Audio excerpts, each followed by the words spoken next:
E chegamos ao fim de mais um ano. Olha, eu não sei pra vocês, mas pra mim esse ano passou voando e ao mesmo tempo que aconteceu muita coisa também.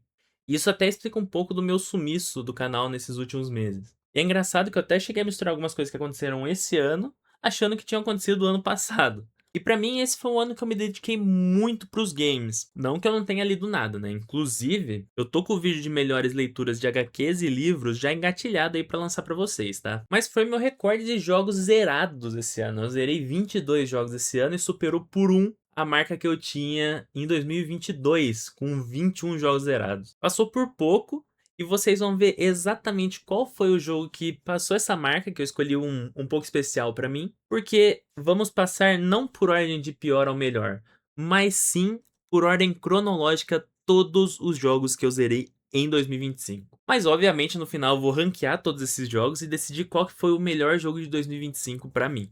Fala rapaziada, eu sou o Giovanni, sejam bem-vindos a mais um vídeo aqui no canal Darth Knight. E aproveita já e comenta quais foram os seus melhores jogos zerados esse ano. E aí a gente troca uma ideia e talvez acabe virando jogos futuros que eu jogue aí também e traga pro canal. E já que você já tá no meio do caminho, me deixa seu voto de confiança. Coloca seu like aí já. E se você assistir até o final e falar, ah, não gostei tanto, pode tirar ele, não tem problema, não leva pro coração. Mas só de você deixar o seu like agora já ajuda demais aqui no canal, beleza? E não vamos enrolar muito, porque minha lista de zerados do ano começou bem cedo, viu? Sempre tem aquela rebarbinha do que eu não zerei no ano anterior, mas já tinha começado, né? Então, logo no dia 2, eu já terminei God of War Ragnarok. Eu comecei a jogar ele quando ele foi lançado no PC, tá? E quase todos dessa lista aqui eu joguei no PC. Quando eu não joguei, eu vou avisar, tá? E vai ser bem claro quais eu não joguei no PC. Então foi em agosto, acho que do ano passado, que eu comecei a jogar e eu dei uma leve dropada. Mas não por conta do jogo ser ruim, nem nada desse tipo, tá? É mais por conta do tempo que eu tinha pra jogar mesmo. Até porque o jogo é muito bom, tá? Eu acho que ele foi uma boa continuação do God of War de 2018. Ele traz algumas melhorias nas mecânicas, principalmente de combate do primeiro jogo. E eu acho que é assim que uma continuação deve ser, né? Trazer basicamente as mesmas mecânicas que você tinha antes, não precisa reinventar a roda para um segundo jogo, mas você melhora elas e deixa ela mais redondinha para o segundo jogo, com algumas coisas novas para trazer aquele fator novidade, né? Mas nem tudo são flores, tá? Eu tenho algumas coisas que eu não gostei nessa continuação. Na verdade, são coisas que já tinham no primeiro jogo e que continuaram nesse daqui. É que eu tenho meio que um problema com esses God of War novos. O que aconteceu comigo no primeiro jogo? Eu comecei ele, eu gostei tanto do jeito do combate, da história, eu tava gostando tanto, e eu acabei rushando o jogo. Só que do meio pro final eu acabei enjoando. Porque o jogo acaba com a gameplay um pouco repetitiva, principalmente ali nos inimigos que você tem, muda só meio que no chefe. E assim como qualquer hack and slash, né, também. Esse daí ele é um estilo hack and slash um pouco diferenciado, né, mais de ação ali em terceira pessoa e tal, mas segue a mesma lógica de um hack and slash, então, ou um beat 'em up, você pode chamar também. E acaba ficando meio natural pra mim que se eu jogo muito desse estilo, eu acabo enjoando. E o pessoal fala muito desse jogo da parte da Angerboda, né? Em Ironwood. Fala que é um pouco repetitivo, que é só encheção de linguiça pra dar mais horas de game. E eu até concordo em partes. Ficou maçante essa parte, mas eu acho que o pessoal exagera um pouco, sabe? Eu acho que eu fui também esperando daí que essa parte fosse a pior experiência que eu tinha nos games, né? E tá longe disso, não é tanto assim quanto falam, não. É chato, sim. Você vai ficar um pouco ali de saco cheio, porque é só vai pra um lado, volta pro outro, fala, fala, fala. É pouca ação, mas não é tudo isso que falam, não, tá? Não acaba estragando o jogo, não. E pra God of War Ragnarok eu dei uma nota de 4 estrelas de 5. É um bom jogo, é uma boa continuação da série. Aí já no dia 4 de janeiro, então 2 dias depois, eu já zerei outra rebarba que tinha de 2024, que foi o Assassin's Creed Mirage. E esse eu só fui jogar agora porque eu tava esperando ele sair na Steam pra eu jogar, tá? Eu não sou muito fã da Epic, não. Aí esperei sair na Steam, quando saiu, comecei a jogar e terminei agora no começo do ano. E esse eu não só zerei, como eu platinei, tá? Então tenho propriedade pra falar, né? Deixar minha carteirinha gamer aqui pra falar do jogo. Eu vou ser bem sincero com vocês aqui. Pra mim, o Mirage é a melhor fórmula de Assassin's Creed moderno. Ele mistura muita coisa dos jogos pré-RPG, como por exemplo a necessidade do stealth, com alguns elementos que foram introduzidos depois nos RPGs. Como, por exemplo, você ter a liberdade de fazer a missão do jeito que você quiser, né? Então, antes, se você andava um pouco fora da linha ali, já dava desincronização. E eles até aprimoraram isso, na verdade. Porque hoje em dia você pode, por exemplo, você vai invadir uma fortaleza. Você pode invadir por baixo, entrar pelo subsolo, entre aspas. Você pode entrar pelas muretas, pode entrar pelos matinhos, por uma brecha na muralha, alguma coisa desse tipo. Então, tem muita variedade de como você pode solucionar a missão. E ele é curtinho, tá? Pra vocês terem uma noção, eu platinei com 33 horas. Isso aí é metade do que eu precisei só pra zerar o Valhalla. E pra muitas pessoas a duração foi algo que desagradou. Mas pra mim eu achei perfeita, sabe? É direto ao ponto, não tem tanta enrolação quanto o Valhalla. Fora que ele também é um preço mais em conta por conta dessa duração, né? Ele é como se fosse uma DLC, só que ele é um pouco mais caro que uma DLC normal. Inclusive, o Valhalla, pra mim, é um dos piores Assassin's Creed no geral, por conta dessa enrolação que ele traz pra história, né? 60 horas pra zerar um jogo que, cara, não tem história pra tudo isso, eu acho que acabou me baqueando bastante naquele jogo, sabe? Pro Assassin's Creed Mirage, por conta de todos esses fatores positivos que ele traz tanto pra série quanto pra ele mesmo, eu dei 4 estrelas e meia. E ainda durante o mês de janeiro, eu tava fazendo uma limpa aqui no escritório e eu encontrei um CD aqui, uma relíquia de um jogo que eu jogava quando era menor.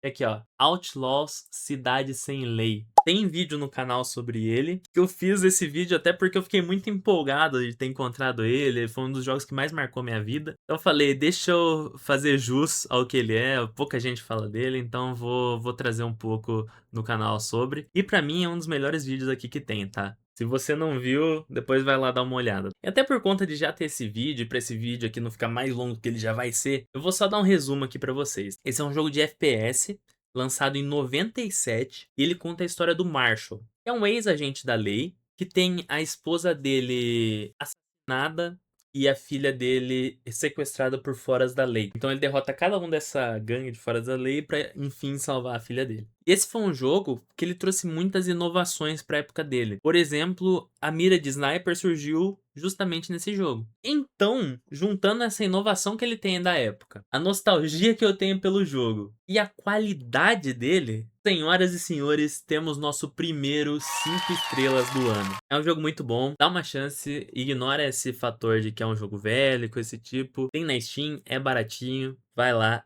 bom pra caramba.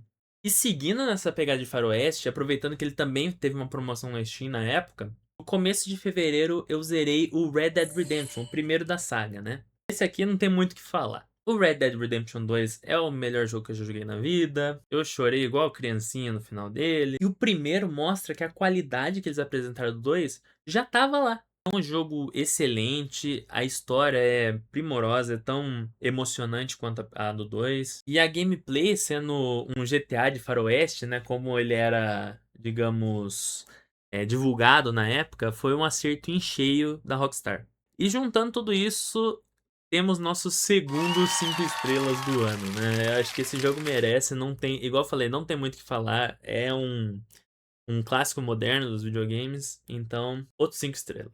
Um seguido do outro, né? Impressionante. Claro que nem tudo são flores, e essa sequência teve que ser quebrada pela primeira bomba de 2025. Olha que beleza. No começo de março eu zerei a Vault. Eita, o que eu falo desse jogo? Acho que a melhor expressão pra falar é potencial desperdiçado. Talvez junto com esquecível, porque eu não lembro de quase nada desse jogo, né?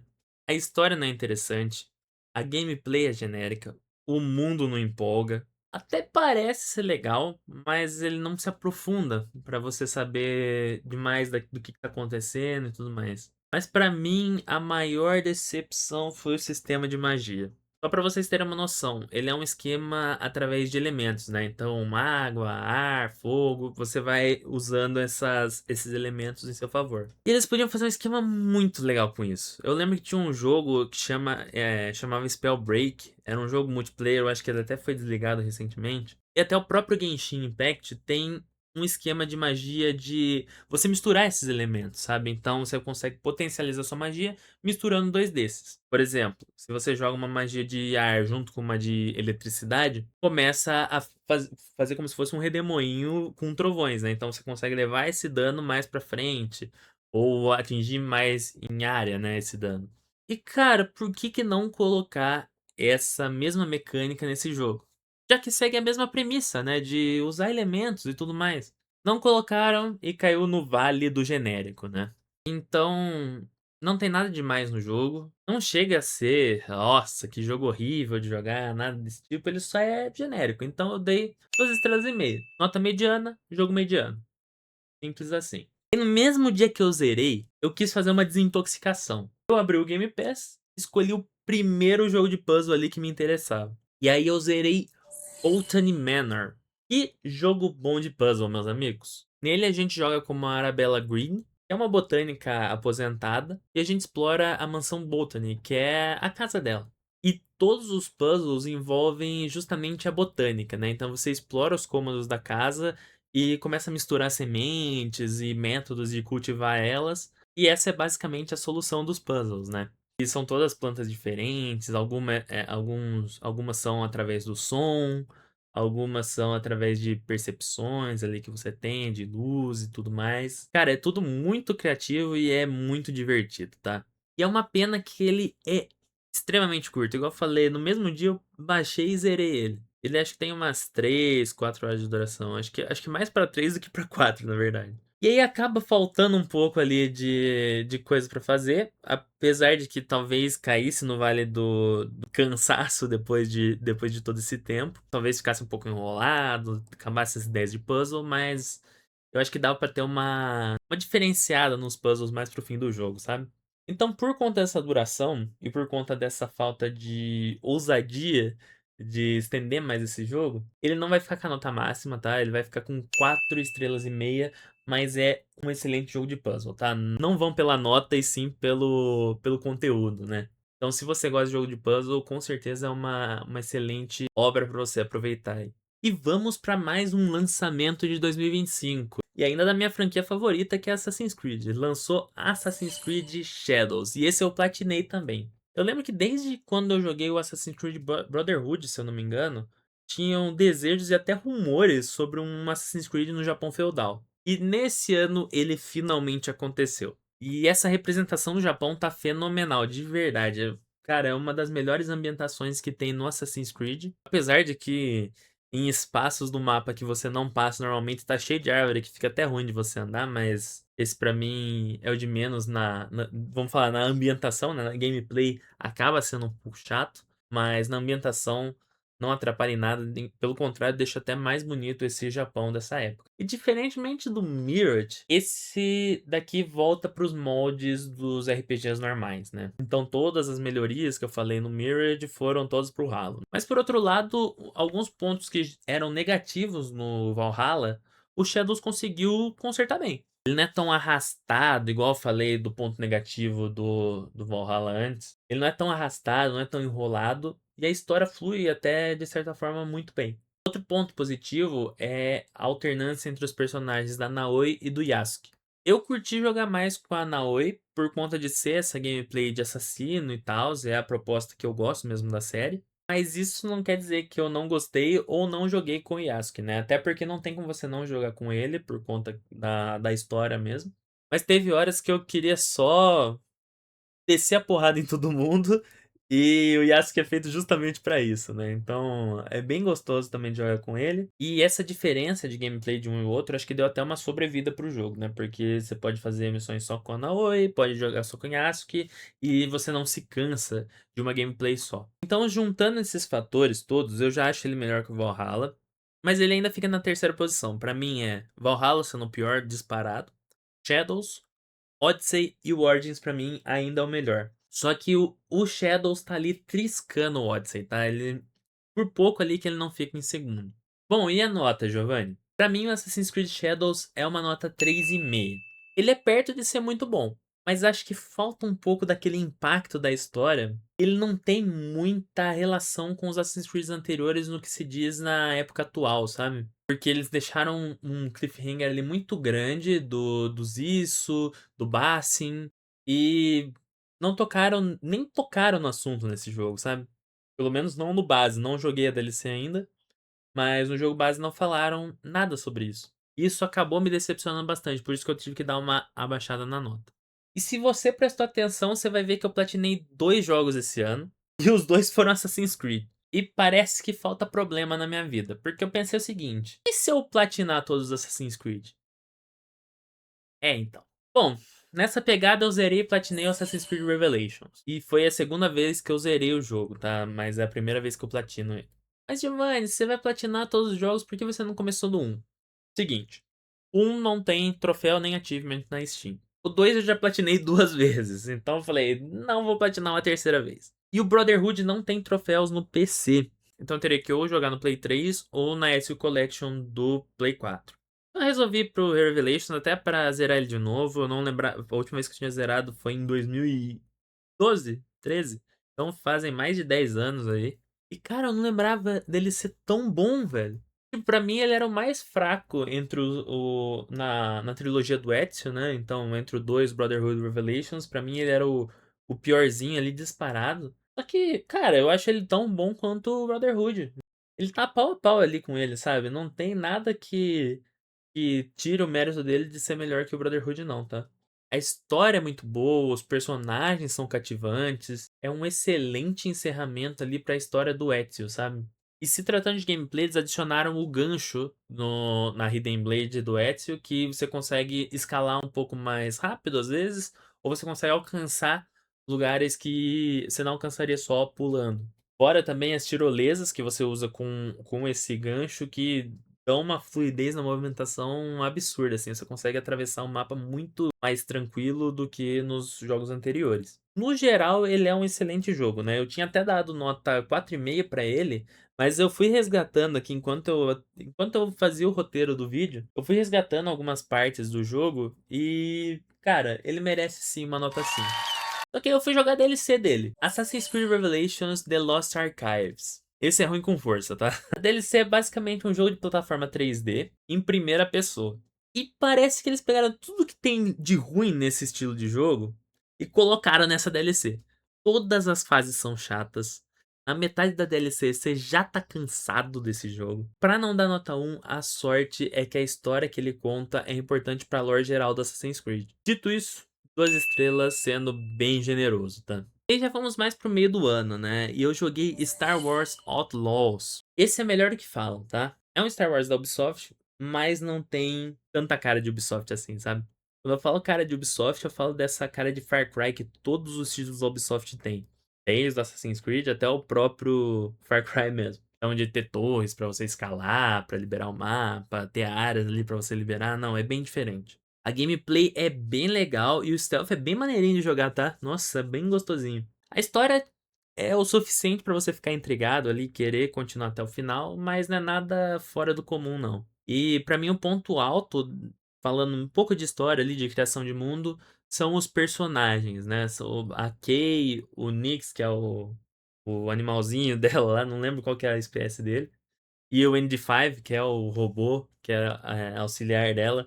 Cara, eles são muito cativantes, é muito legal ver a interação entre eles. E fora a ambientação Ubisoft aplicada no mundo de Star Wars, né? E Star Wars é a minha franquia favorita de tudo, tanto de cinema, videogames. Eu amo Star Wars de verdade desde que eu era pequenininho.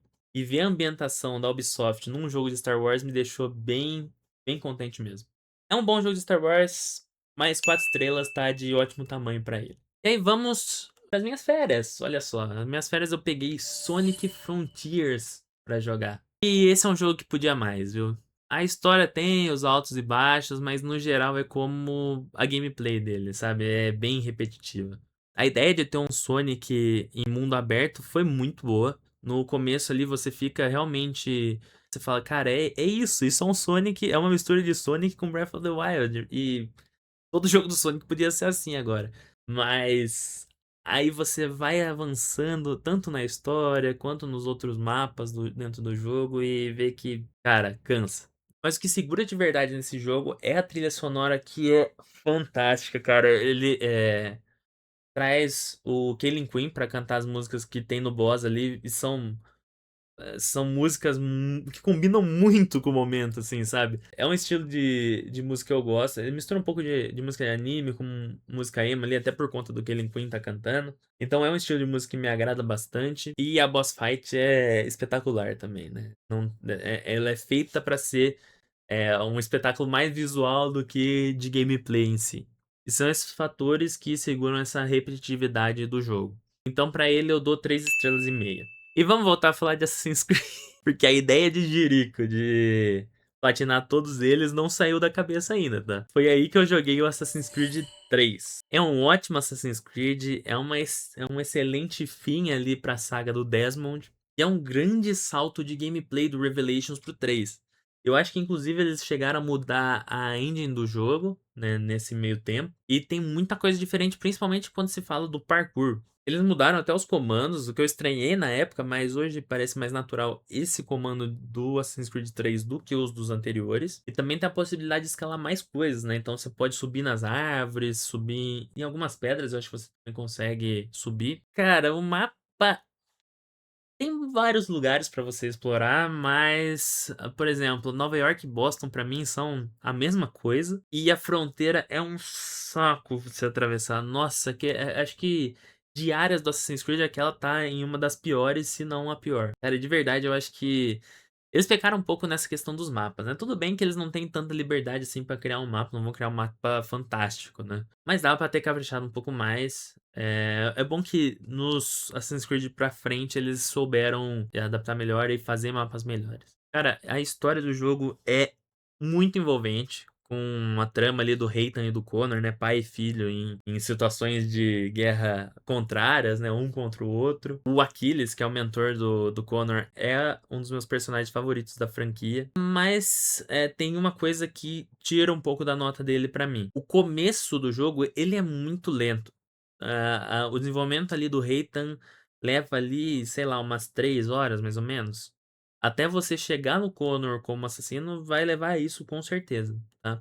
E o final é muito apressado. Então todo o desenrolar da história se dá ali de uma vez só. E eu acho que essa discrepância entre o fluxo da história no começo e do fim acaba atrapalhando um pouco. E acaba diminuindo a nota dele, como eu falei. Então, pra Assassin's Creed 3, eu dei 4 estrelas. E aí eu joguei a DLC do Assassin's Creed 3, o Tyranny of King Washington. E ao contrário da DLC do Revelations, essa daqui é uma boa DLC. Aqui a gente é apresentado num universo alternativo, onde o George Washington ele é corrompido pela maçã do Éden e ele escraviza o povo americano depois da Revolução. O Connor ele não virou assassino nessa realidade e ele ficou lá com a tribo dele e adquiriu alguns poderes, algumas habilidades místicas aí baseadas em animais, como o urso, que daí é uma habilidade de porradão, né? Então é uma habilidade de burst de dano. A habilidade da águia, que é uma habilidade ali de movimentação pelo mapa. E o poder do lobo, que é o poder de stealth, né? Que você fica invisível. Então, a história basicamente é você usar desses poderes para derrubar o Washington e restaurar a liberdade ali nos Estados Unidos. E esses 3 poderes que eles adicionaram deixou a gameplay com muita variedade, sabe? E eu acho que isso foi primordial para essa DLC ser algo diferente. E também tiveram algumas partes dos mapas também que foram alteradas para colocar nessa nova realidade. Então foi bem legal mesmo essas adições. Até para mostrar que é algo diferente do jogo original, né? A história tem seus momentos bons no começo e no fim, mas o meio ali ele acaba sendo só a encheção, sabe? Ele é dividido em episódios, 1, 2 e 3. O primeiro e o terceiro são muito bons, o segundo, whatever, sabe? Mas eu acho que isso não afetou tanto a qualidade, assim, da DLC, não. Eu dei 3 estrelas e meia e esse eu platinei, tá? A DLC eu platinei, mas o jogo ainda tá em stand-by, né? Não platinei ele ainda, até porque é um bom caminho pra platinar ele. E quem sabe no futuro eu continuo aí com essa ideia de platinar todos. A ideia ainda segue viva, o problema é o tempo mesmo, né? Ideia de maluco. E eu decidi jogar um jogo Lego. Fazia tempo que eu não jogava, acho que o último que eu tinha jogado foi o Marvel Super Heroes 1. E eu sou fã de jogos Lego desde criança, né? Eu trouxe também vídeos sobre o novo Lego Batman. E o primeiro Lego Marvel Super Heroes eu gostei bastante. Eu zerei ele ano passado e pro 2 eu imaginava que fosse parecido, assim, sabe? Fosse tão divertido quanto. Mas eu me decepcionei. Então eu terminei Lego Marvel Super Heroes 2. A lore conta sobre o Kang tentando dominar o tempo e o espaço, e ele invade meio que várias realidades e junta elas numa cidade ali chamada Cronópolis. Então, o mapa tem várias cidades interconectadas ali, então tem 3 versões de Nova York, tem Xandar, chame como quiser, Asgard, Wakanda, etc. E eu acho que é aí que começa o primeiro problema. Os mapas, eles não têm tantos detalhes. Tanto que eu não lembrava várias partes dele, né? Asgard, eu lembrava que tinha dentro de Cronópolis, mas eu não lembrava como que ela era, né? Então eu fui vendo aqui, daí eu fui lembrando. Então essa falta de detalhes deixa tudo muito meio esquecível ali dentro do mapa, sabe? Eu acho que seria melhor eles fazerem vários pequenos mapas, igual eles fizeram no DC Super Villains, que eles aparentemente aprenderam com o Lego Marvel Super Heroes 2, do que colocar um mapa só grande com vários pontinhos pequenos, né? Até porque o mapa é grande, mas não tem tanta área assim explorável não, tá? Porque tem uma parte só que é em cima da água, tem parte que só vai mais pro fim do jogo. Não é tão grande assim também não.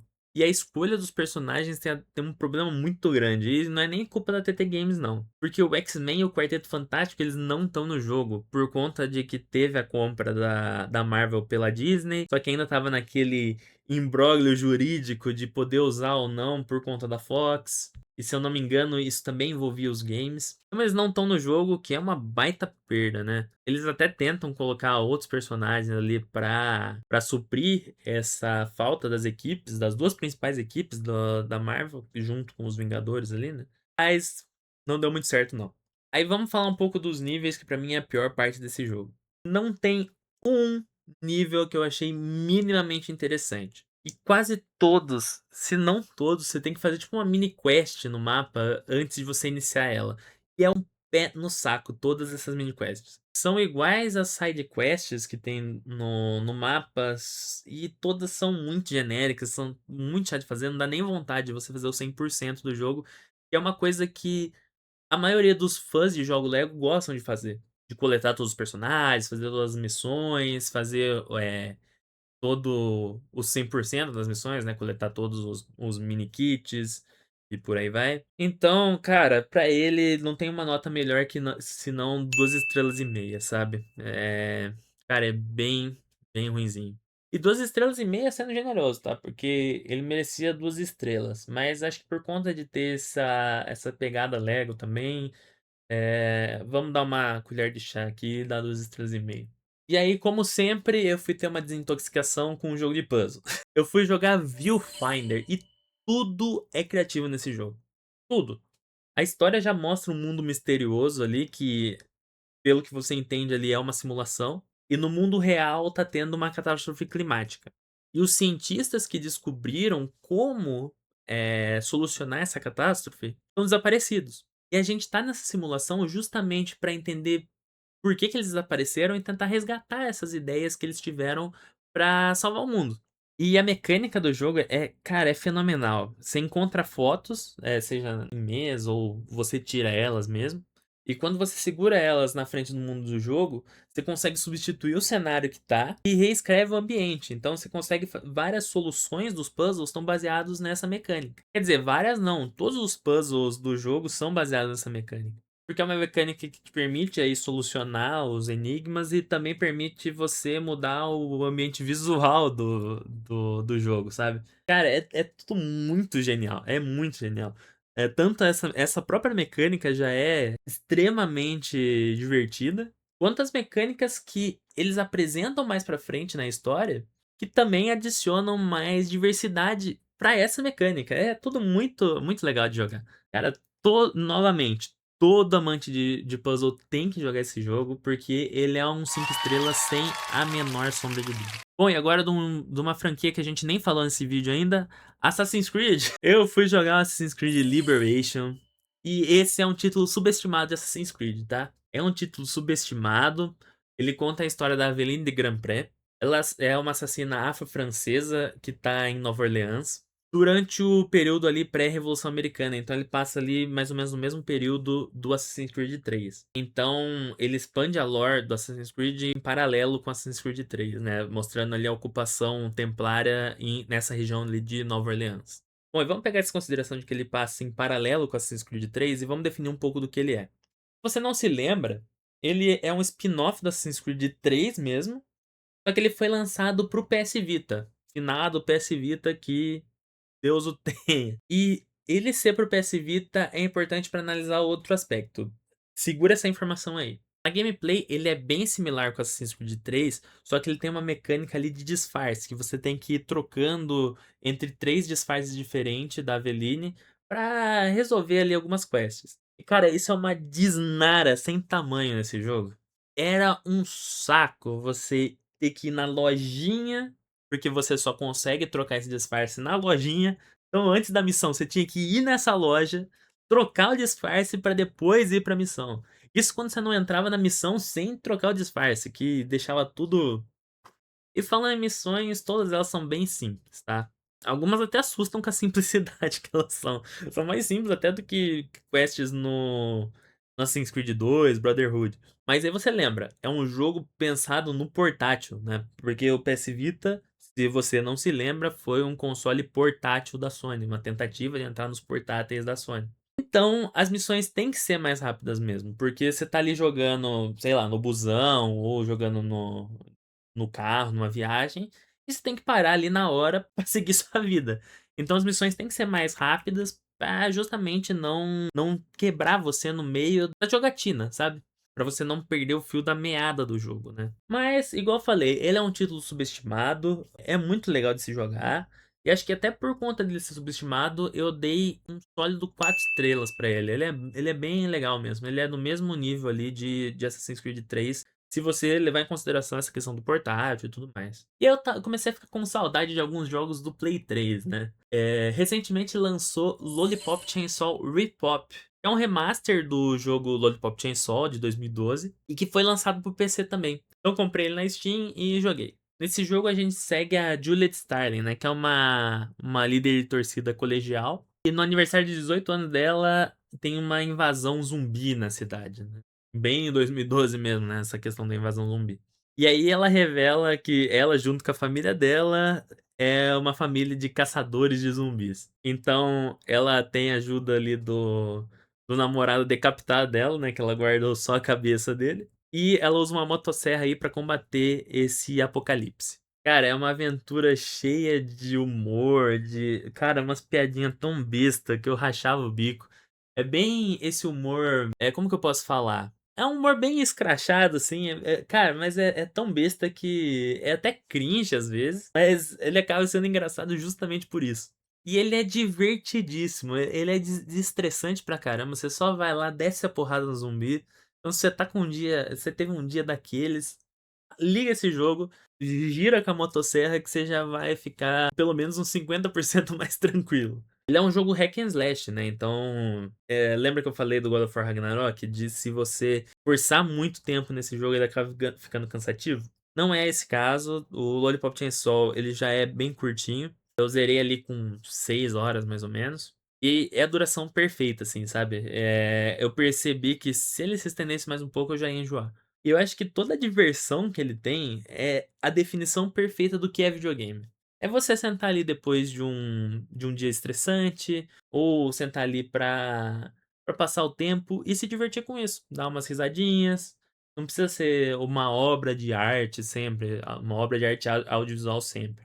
E por conta dessa boa definição que ele é de videogame, ele merece as suas 4 estrelas e meia. Eu acho que ele não é um jogo perfeito para ter 5 estrelas, mas é um jogo muito divertido.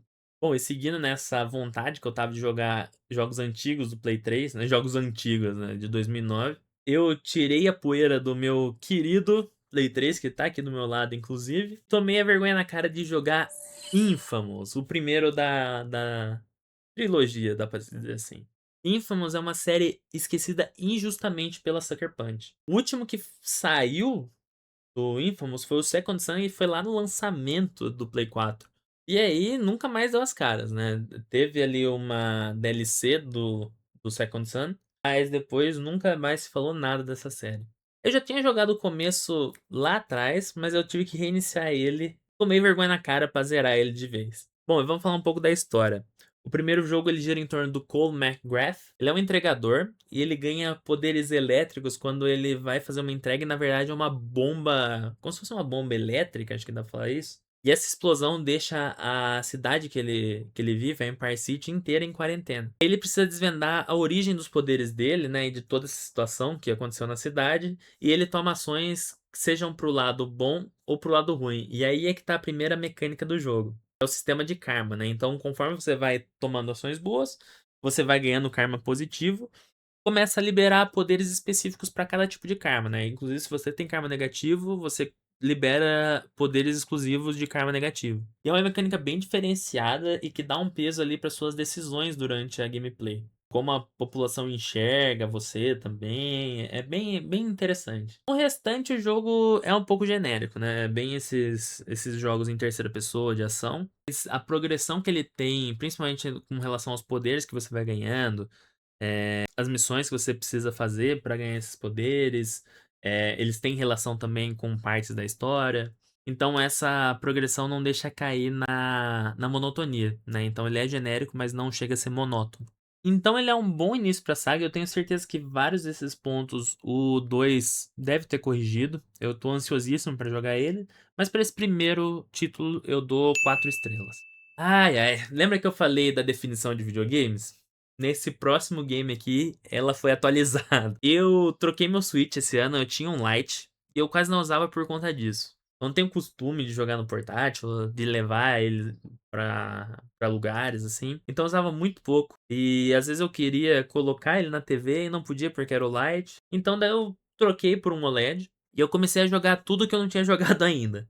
Eu joguei muito, mas eu acabei zerando poucos. Mas um deles foi o Luigi's Mansion 3. Jogo espetacular. A historinha é simples, o Luigi com os amigos dele, o Mario, o Toad, a Peach, vão passar as férias em um hotel de luxo, que na verdade é uma armadilha do King Boo para capturar o Mario e todos os amigos dele. O Luigi acaba escapando e vai ao resgate dos amigos. Eu nunca tinha jogado nenhum Luigi's Mansion, então comecei pelo terceiro. E pra mim foi tranquilo, tá?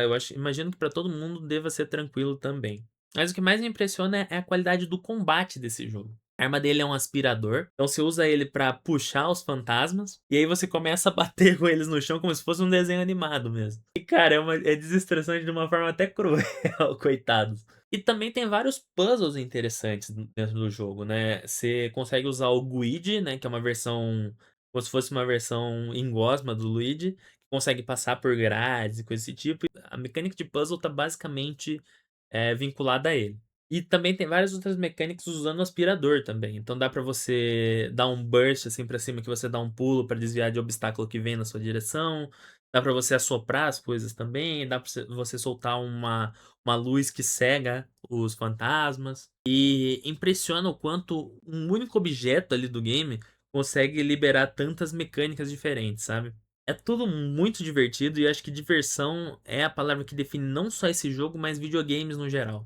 Só pra vocês terem uma noção, como o videogame também é questão de formar lembranças, né, na sua vida. Eu tava jogando aqui na TV da sala, minha mãe passou assim, olhou o jogo, começou a dar risada dos fantasmas, né? Porque os fantasmas tem um jeito bem de desenho animado assim mesmo, sabe? Ela começou a assistir assim e aí criou essa lembrança, deu jogando ali com a minha mãe assistindo, a gente dando risada assistindo o jogo. Então a diversão não fica só pra quem joga. Fica pra quem tá assistindo e também fica a lembrança, a conexão entre essas duas pessoas admirando ali o jogo, sabe? E por essa reflexão e por todas as qualidades, o Luigi's Mansion com certeza é um 5 estrelas. Não tem nem o que discutir, sabe? E aí eu tava com meu Switch na mão e decidi jogar mais um Lego. Eu joguei Lego Harry Potter anos 1 ao 4. Joguei lá no Switch, na coletânea que foi lançada recentemente, que junta os dois jogos Lego Harry Potter. E o Lego Harry Potter anos 1 ao 4 conta a história desde a Pedra Filosofal até o Cálice de Fogo, né? Como o próprio título já diz. Eu particularmente não gostei tanto do jogo, tá? Eu gosto muito da franquia de Harry Potter, então pra mim é até um pouco triste de que eu não goste desse jogo. Eu acho que é um jogo que precisaria realmente de um remake e não de um remaster igual eles fizeram. Talvez criar Hogwarts como eles fizeram no Hogwarts Legacy, né, de você conseguir explorar Hogwarts ali como um todo, de ser realmente um castelo. E seria legal até seguindo os mapas abertos dos Legos recentes, né.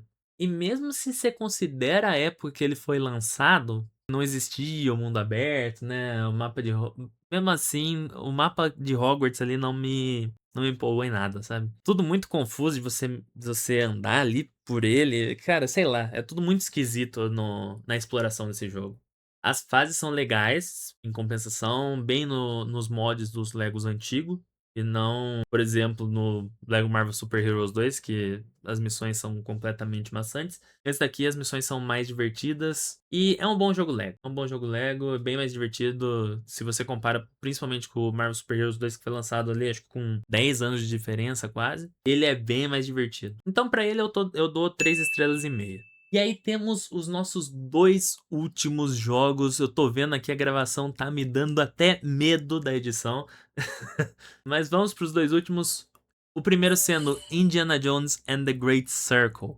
Cara, eu tô bem feliz com as produções baseadas em franquias recentemente, né? Eu já falei aqui do Hogwarts Legacy, o Jedi Fallen Order, o Jedi Survivor, o Avatar Frontiers of Pandora, que eu não joguei, mas tem gente que fala bem, tem muita gente que também fala mal, mas no geral as críticas são positivas. E esses são bons exemplos de que esse videogame baseado em franquias estão voltando, né? A gente vai ter um de 007 ano que vem. E o Indiana Jones and the Great Circle segue esse mesmo caminho. O jogo ele conta uma história original do Indy que se passa em 1937 e coloca ele contra o arqueólogo nazista Emmerich Voss. Ele busca as 17 relíquias do lendário Grande Círculo, né? Que não sei se vocês conhecem a lenda de que tem os, digamos, vários monumentos estão aí ligados num círculo quase perfeito em volta do planeta.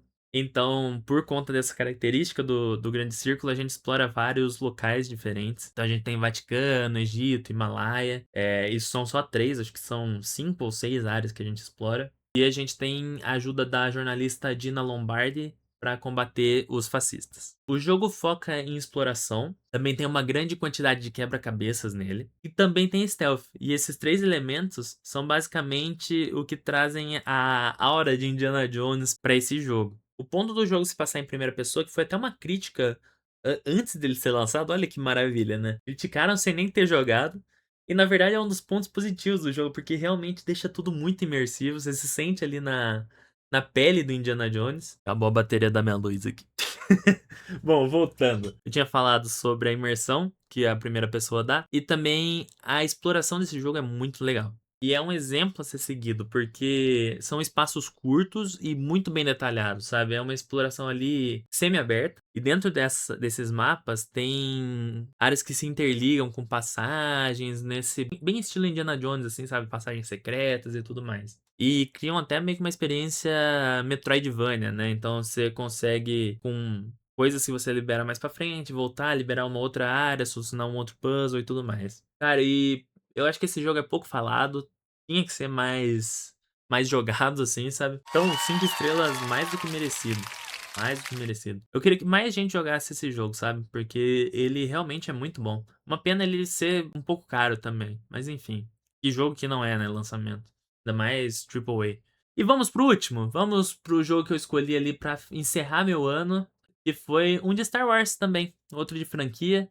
Star Wars Battlefront 2, não o de 2017, mas sim o de 2005. E cara, por que que eu escolhi ele, né? Eu tava olhando assim a lista de jogos na Steam, procurando um jogo um pouquinho mais rápido ali, só pra mesmo passar essa métrica de 21 jogos jogados. E eu achei que eu já tinha zerado o Battlefront 2 antigo. Isso eu achei que tinha zerado faz tempo, mas acabou que não. Eu tinha jogado metade dele, mais ou menos, e falei, bom, vai ele mesmo. E falando de história, esse aqui é completamente diferente do Battlefront 2 de 2017, tá? Nesse aqui a gente segue uma jornada de uma legião de soldados clones desde o começo das Guerras Clônicas até quando eles se tornaram Stormtroopers e foram dispensados, né? Ou tiveram seu fim ali mais ou menos no começo do episódio 5. É um jogo que preenche essa lacuna entre o episódio 3 e o episódio 5 ali. E lembrando que é selo Legends, né? Então ele não tem relação com o canon de Star Wars, né? Ele não é considerado canônico para a história. Ele é um bom jogo de tiro, ele pode ser jogado tanto em primeira quanto em terceira pessoa, então tem esse diferencial aí, que ele não é exclusivo um FPS, nem um third person, né? Então você pode jogar como você prefere. E tem um modo bem interessante também que chama Instant Action. E você pode escolher aí uma lista de mapas ali que você gosta de jogar e colocar eles em sequência, assim, sabe? Eu lembro quando eu era mais novo, era assim que eu jogava, não na campanha em si. As batalhas espaciais são muito legais também, eu acho que é um dos pontos altos do jogo. Inclusive, serviu, acho que algumas coisas de base pro Battlefront 2017 e o Battlefront 2015 também, né? Que a gente esquece que teve outro Battlefront antes também. Mas o problema é que ele fica muito repetitivo, né? Eu já falei, essa explicação minha ficou repetitiva durante o vídeo, mas as missões não tem muita diferença na campanha. É sempre, faz isso, faz aquilo, faz aquilo. Diferentemente de COD, por exemplo, que já tinha na época o COD 1 e o Battlefield também já tinha. Nesse caso aqui eles não conseguiram fazer muito bem, as missões não são muito boas. A IA também é bem mais ou menos esse jogo, tá? É bem. Os planos que te ajudam não te ajudam. Os seus inimigos são totalmente otários, eles ficam atirando totalmente errado. Parece até os Stormtroopers mesmo. A gente pode até deixar por conta da época que foi lançado, 2005, mas já tinha alguns jogos com IAs melhores. Não tô falando de ser um primor de IA, mas é que aqui é bem porquinha mesmo, sabe? Então, infelizmente, eu tinha uma boa lembrança do Battlefront 2, mas eu vou deixar ele com 3 estrelas e meia, com um pouquinho de dor no coração, mas acho que a nota é suficiente pra ele. E vamos pro ranking? Já falei sobre todos os jogos que eu joguei, vamos colocar eles em ordem aí pra decidir qual foi o melhor jogo do ano pra mim. Em último lugar disparado, ficou Assassin's Creed Revelations The Lost Archives. Em penúltimo e antepenúltimo, respectivamente, Lego Marvel Super Heroes 2 e Avowed. Também foram experiências horríveis que eu tive de videogame esse ano. E aí começa a vir os 3 estrelas e meia, né? Então, na ordem: Lego Harry Potter anos 1 ao 4, Battlefront 2, Sonic Frontiers e Assassin's Creed Shadows, ali beirando as 4 estrelas. Já nas 4 estrelas, a gente tem, começando pelo Assassin's Creed 3 Tyranny of King Washington, Star Wars Outlaws, God of War Ragnarok, Infamous, Assassin's Creed Liberation e o Assassin's Creed 3. Aí subindo mais no ranking, vamos para as 4 estrelas e meia, já chegando na creme de la creme. Botany Manor, Lollipop Chainsaw Repop, Assassin's Creed Mirage e Assassin's Creed Revelations. Beirando ali os 5 estrelas, como eu falei na review. E aí vamos pros 5 estrelas aí, os top mesmo desse ano. Abrindo a sessão com Outlaws. Logo em cima dele temos Viewfinder. E aí vamos pro top 3, olha só. E aí, pra escolher o top 3, eu fui levando em consideração algumas missões e individualidades de cada um. Em terceiro lugar, eu coloco Red Dead Redemption. Porque tiveram algumas missões, principalmente do velho dos tônicos lá, que, cara, era um saco de fazer. Aí não tem nem como defender. Não tira nota do jogo. Mas comparado com outros jogos, eu acho que dá pra deixar ele numa posição menor. Em segundo lugar, temos Indiana Jones and the Great Circle, que é um excelente jogo e acho que merecia mais reconhecimento. Ele retorna com a questão dos jogos de franquia e é uma franquia que eu gosto bastante. Então ele fica em segundo lugar pra mim. Em primeiro lugar, se você percebeu qual que faltou aqui nessa lista, ficou Luigi's Mansion 3. Pra mim, esse foi o melhor jogo disparado no ano, tanto pela gameplay dele, todos os motivos eu já falei aqui.